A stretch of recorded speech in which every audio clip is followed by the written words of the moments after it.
Now, as the silent auction starts to wrap up, we have some time to send along some of the questions that you've been sending us for our cast. There's a lot of love for you guys that is evidenced in these questions. Brendan, I got to ask you first.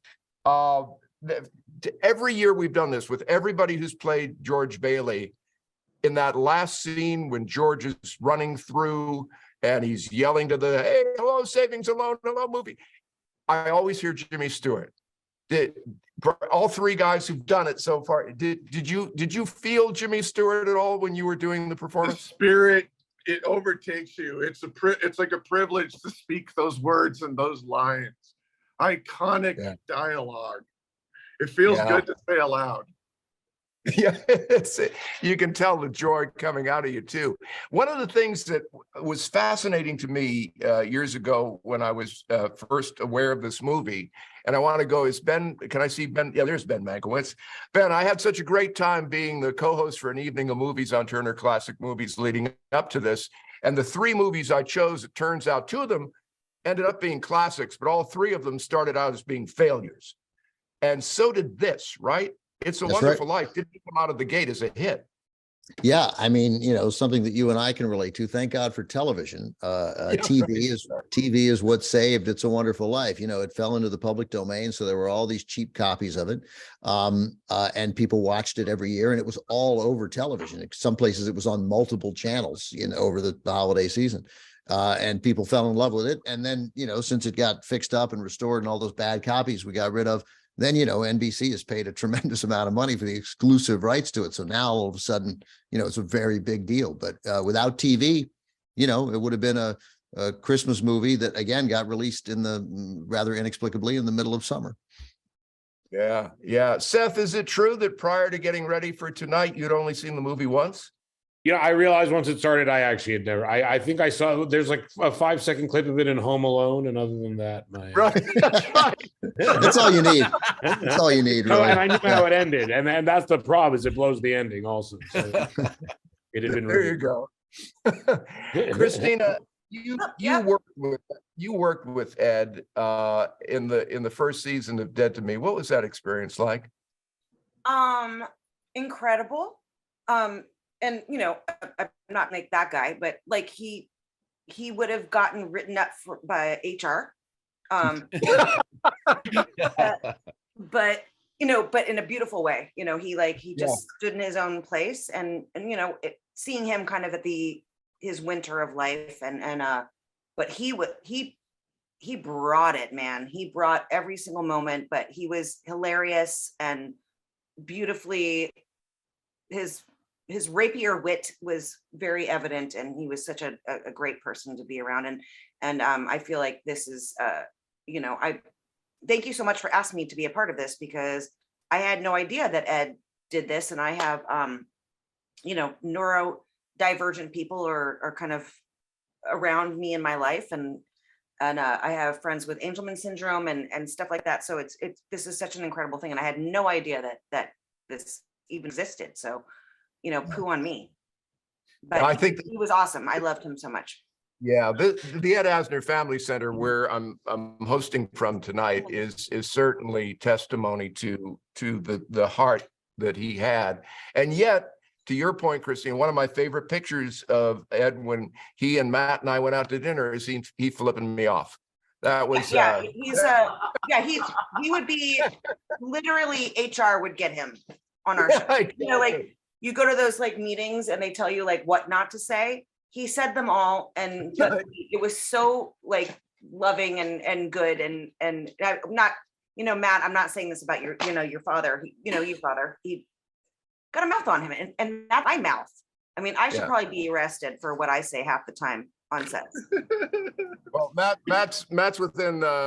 You're not disputing anything Christina's saying. No, I love it. That exactly. Gene, you knew Ed for quite a while, right? What are some of your memories of it? I worked with Ed a few times. I played his daughter-in-law. I played his hooker. I just adored him. And remember, what was not to love? And the fact that developed this center is tells you exactly what kind of a person he was, whether or not it was personal to him or just something that he thought was the right thing to do. I mean, it's just such an important center. It's such an important center. Lucas, come over here. Look, you got some information for me? Is this about the whatnot auction? Yes. What do we got, Over Lucas? 1,000 raised so far. For what? 255 for Brendan For Fraser. Brendan, yeah. All right. Oh, we gotta get some more money for Oh these yes, items. yes we Yeah. do. Go work on Are that. people, my cat is literally laying on the thing. Okay, guys, come on, if you're still there. We got this is what you, 70, 70, 70. I want to get to some of the questions that some of you folks who were watching sent in. Julie wrote for Brendan, has being a parent of a young adult on the spectrum changed how you interact with people? Absolutely. It's taught me how to love. It's given me patience. I feel like I speak a unique language now that is all his own. And I've met some remarkable people that accompany having a kid on the spectrum. It's one of the happiest feelings I think I think of getting when I'm around it. Beautifully answered. I want to go to a question for this is a little off the beaten path. This is for Brent. Mike writes, Brent, did you draw at all from your Night Court character Bob Wheeler for tonight's accents? Yes. Who was this from? This is one of our viewers named Mike. Mike. Yes. In fact, every character I ever do comes from Bob Wheeler from Night Court. I noticed that with Data. There was a lot of Night Court and Data, wasn't there? Absolutely. Sue Ann, I have to address the halo that has been over your head for the entire show. And it runs a little counter to the character you were playing, but what made you? I wanted to take an opportunity to put like a background thing, and I found this, and I was like, and then I couldn't put a different hat on. This is amazing, by the way, guys. This is like, I'm blown away by the amount of incredible fucking talent. Oh my God. It's like I watching so many people. I was like, this is unreal. I can't believe I'm here. Lava, thank you. So yeah, thanks guys. This was really, really fun. Really amazing to do. I've hosted 2 events this weekend. Last night it was a telethon for the Motion Picture Television Fund, and Aubrey Plaza dropped an F-bomb. So we got a consistency going here. Sorry, bye. That's okay. Sue Ann, do you have any advice for autistic actors on the spectrum? Oh, yeah. I mean, like, you have to really love it, right? Because everyone, I was just reading I Google everyone, and I go into really in-depth things on you guys. I probably shouldn't, but it's like J.K. Simmons. I'm like, oh yeah, when you had this like little clip on Howard Stern, you were talking about how you had no money and you were sitting there and your friend brought over a beer, and I was like, yeah, that's like kind of how it is when you're an actor you're never gonna work. No one's ever gonna hire you, right? I was like, maybe, I still didn't get picked up. I was like, oh, I could be a forest ranger, like looking at different jobs, So you have to love it so much that you don't mind just acting for its own sake. I'm doing kid shows right now, like theater shows, on stage. Try to find whatever you can do, go be an extra. You're going to learn how to, I remember watching like Susie's mom, I was an extra in a movie she was doing. I was like, holy fuck, Kara Sedgwick is amazing.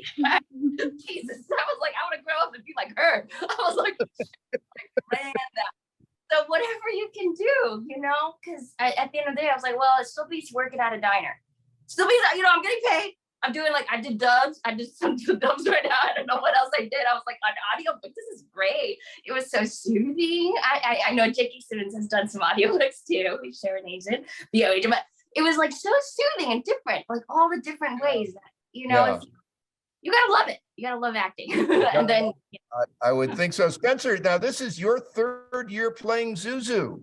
Yes, it is. Makes it so much fun? Yeah, what makes it so much fun to play Zuzu? I love playing Zuzu because she's so heartfelt and and she's very fun to play. And hey everybody. Hey, Spencer, you were Yay! fantastic. Spencer. You rocked it, girl. Thank you. It was so 100%. nice, Spencer. It was so nice to meet you in person this year, being here at the center after just seeing you in a little Zoom box for the past 2 years. Yeah, because of that silly COVID. Well, yeah. Not really absolutely. silly, but we love you. Yeah, Yeah. yeah, that's right. I want to go to JK because he looks like Santa, but he played Potter. But you are in fact playing Santa. I saw a post that Dwayne Johnson put out on social media today of you working out with him. Tell us a bit about that. Yeah. Really, my whole career has led to being in a gym scene with The Rock, trying not to look like a withered old man. It's a great thrill to be playing Santa Claus.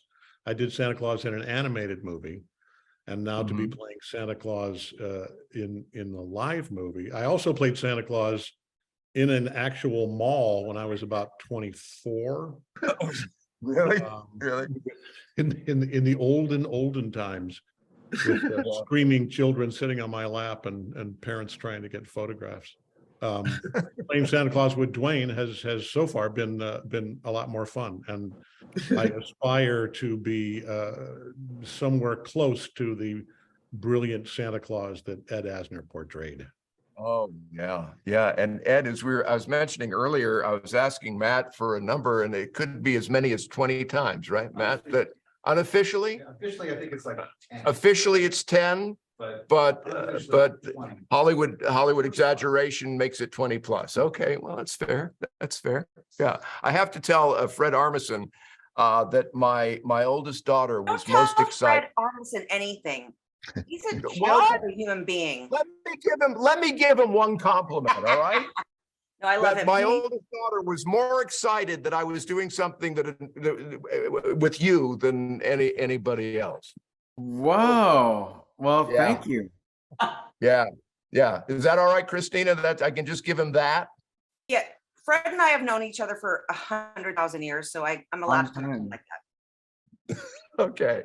I see Ken. Now, Ken, of the Masked Singer judges, Ken, you were the only one I didn't know personally. Oh, that's right. When I was dressed up in a big taco outfit singing Sinatra. Right. You're great, by the way. You Thank you. I You were wasn't really fishing. good.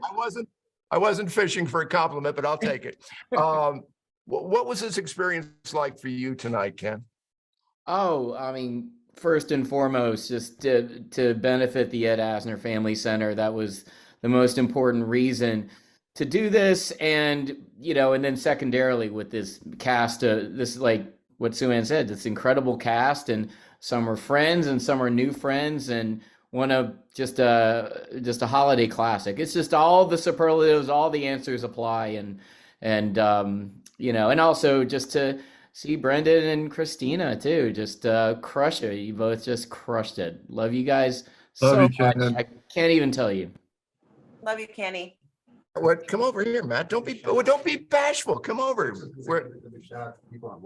Give a shout out to the people on Whatnot. Yeah. Hi, people on Whatnot. Is there any more specific than just that? They're doing the auction. Because they're doing the auction and they're Yeah. watching this and And they everything. are. Since when have you been camera shy? All of a sudden you're camera shy. But not camera shy. Okay. Hello, everyone. There. Thank you so much for tonight. This was incredible. See you. It was beautiful. Hi, Beautiful Maddie. evening. Thank you so much. It so was. Hi, Matt. Hi, Matt. Let me turn up to James Cromwell. And this is really for any of you.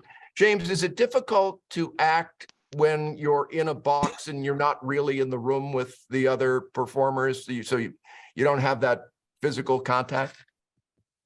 Yes. In a word.